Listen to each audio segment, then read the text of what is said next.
ngai thatu te chibai vek ule zona pakhat aron lo ta pumuana hnen atangin zona pakhat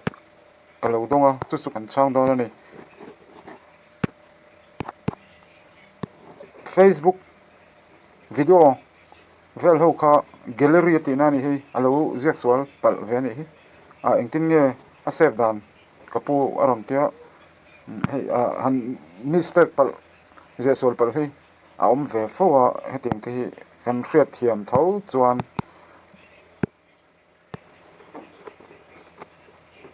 engang pon lo zexual sela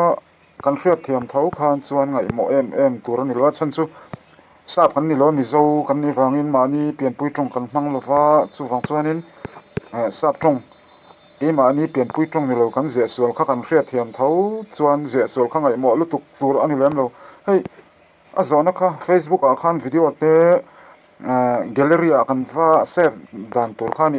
a be bom tam taka oma ro chu zona chu hi kan changang nei eta hian na ka thok me ka zan lam hun ola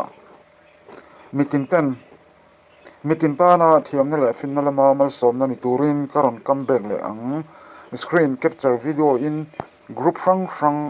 te karon post dar ang he cover ka khwal zin kong zo mek na hian ka kong zo mek lai hi ka zo top ma ngein a thlona ka don tlem te ka kol ho ve zuk te hi a thlon ve kin ka sem chuak ve le zel don ani kan tia he kan ziak ve nia kan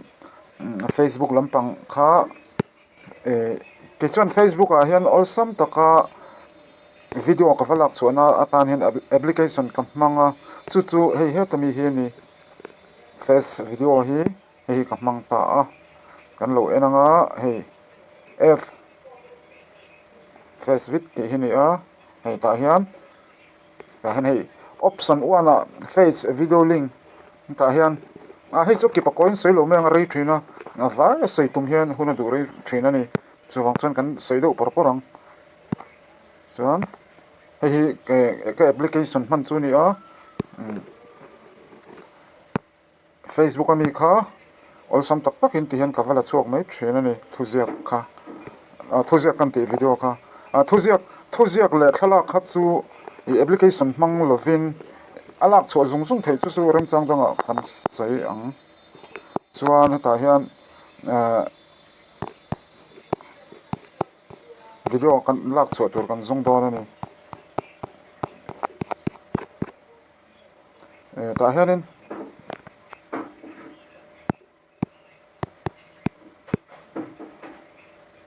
video ti hian share smut taila atam hle dona all pause video video for you lo zok hi hei inzerna ni hei kan la chuak du ta ni hei hemi tak hi kiss in the pool ti hi la chuak du ta ti hian ka loading hal ta a kalak chu du kha chuan heta hian download ta hen kan sei purang ti khan alut de hei kala chuak der to ti na ni chu aki pakoi han thil hal vak in tum thin hian huna du roi thin ta hen ka download chu om ta wang mai ni chinemi kha Facebook video kha ta hen om ta wang mai a then in download ta ni lak chu mai thei tur khan in download me ka hei ti khan chun lak chu thei der to ti khan video kha Facebook ami video kan du khati hian all sam deuh hian kan la chuak ta ati hian ta hian hei ka han play chin na kan set chu ma a play chin na ni a rename pot du le kan ziak thea du le kan delete le de thei ani kan download to sa kha cancel tiang khan hei hemi hi ti khan ama taka ka zuk matan play pot don ta ati khan i kan so ma ti khan play pot thei ni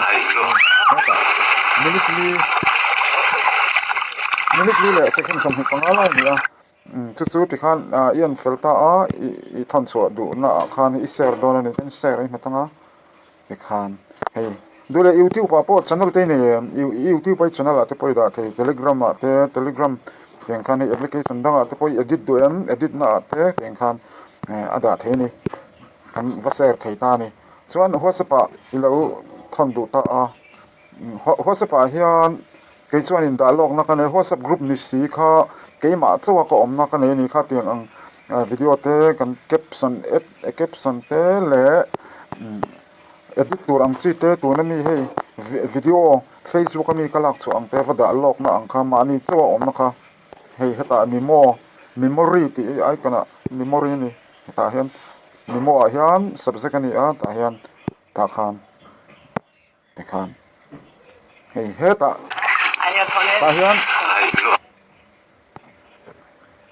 caption hi ta hian a zia thei ta ni ta hian an chuteng a te hian dule keys in the pool ti hi heta mi to po kha ti hian is lu thei ta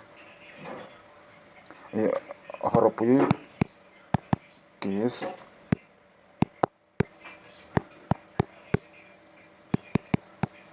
ti khan hei thon nga ti khan hei ti khan hei keys in the pool heta mi po kha alak chu zel thei hani a thupui tan hian chan hei a virme ka thang der ton heta hi hei te hi dar nga le min somnga panga pi a pmt pi a chia in tik ke te hi hei in tik ma chu i khoya po wa thon la ala thleng lo ti na ni hei in tik kau anga mi mal hna na po mi mal hna na chuan i wa thon ta in tik kau ta a thleng ta a chuan pahnia in tika a rong kha pahni a dobola in tik wa a rong kha a blue a rong pol alo ni chuan a chiar to ni ti hramero nimal hne na chuan group a chuan ani lo pakhata in tik chuan group a chuan thleng to ni ti kha ole a sei tur tam thina kan du tok patang clear tu te kong khat la main lo son le ka be se in chunga ka lo me